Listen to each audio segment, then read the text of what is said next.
itu banget. Aku ini. Stop. Bonceng 3. Satu motor, 3 orang tanpa helm sambil tertawa-tawa adalah itu hal yang seolah-olah biasa. Melainkan, hal tersebut sangatlah berbahaya. Suatu kesalahan kecil dapat menimbulkan banyak orang. Bukan hanya mereka saja, tetapi dapat menimbulkan bahaya bagi pengendara lain. Di dalam kasus tersebut terlihat jelas bahwa pengendara tidak mempedulikan keselamatannya. Ruang pergerakan pengendara menjadi terbatas, keseimbangan motor dan tidak stabil, dan bahaya bisa muncul kapan saja, seperti tergelincir atau tersenggol kendaraan lain, dan seringkali bahaya ini menimbulkan dampak yang fatal. Kasus bonceng 3 ini tidak hanya sekadar melanggar aturan teknis, melainkan mencerminkan rendahnya sebagai warga negara. Disinilah pendidikan kewarganegaraan sangat penting dalam kehidupan sehari-hari. Pertama, PKN mengajarkan kewajiban untuk taat aturan. Aturan lalu lintas seperti larangan bonceng 3 dibuat bukan untuk membatasi kebebasan kita, tetapi untuk menjaga keselamatan bersama. Dalam PKN, kita belajar bahwa setiap warga negara memiliki kewajiban untuk menaati aturan demi kebaikan bersama.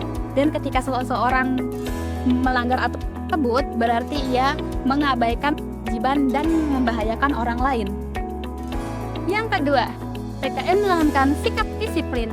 Biasanya orang melakukan bonceng 3 karena ingin merasa lebih praktis, malas bolak-balik, atau bahkan mereka berpikir, jaraknya cuma dekat.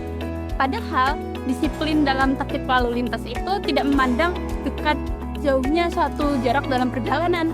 Nah, ini menanam kita untuk selalu bersikap disiplin dan dimanapun. Yang ketiga, membentuk tanggung jawab sosial. Tindakan bonceng 3 bukan hanya soal pelanggaran, melainkan rasa kurangnya tanggung jawab sosial. Rasa tanggung jawab sosial berarti dapat memahami bahwa tindakan tersebut dapat membahayakan orang lain. Apabila kita mengambil risiko tersebut, maka akan menimpa orang lain. Melalui PKN, kita dapat untuk berpikir sebelum bertindak dan menyeimbangkan untuk keselamatan bersama. Yang keempat, setiap orang memiliki hak untuk merasa aman. Ketika kita berkendara secara tidak aman, contohnya bonceng 3, hal tersebut dapat merenggut hak orang lain dikarenakan kelakuan tersebut bisa menimbulkan kecelakaan. Dalam PKN kita diajarkan untuk menghormati orang lain, bukan hanya soal sopan santun, tetapi untuk melakukan tindakan yang tidak membahayakan orang lain. Kelima, PKN mengajarkan kita untuk berpikir kritis. Dalam PKN, kita belajar menganalisis alasan dibalik aturan. Larangan bonceng 3 bukan hanya sekadar perintah, tetapi memiliki tujuan yang jelas seperti jadi pencipta kotor, membunuh larangan, dan memastikan bahwa pengendara tersebut bisa menggunakan tindakan dengan baik.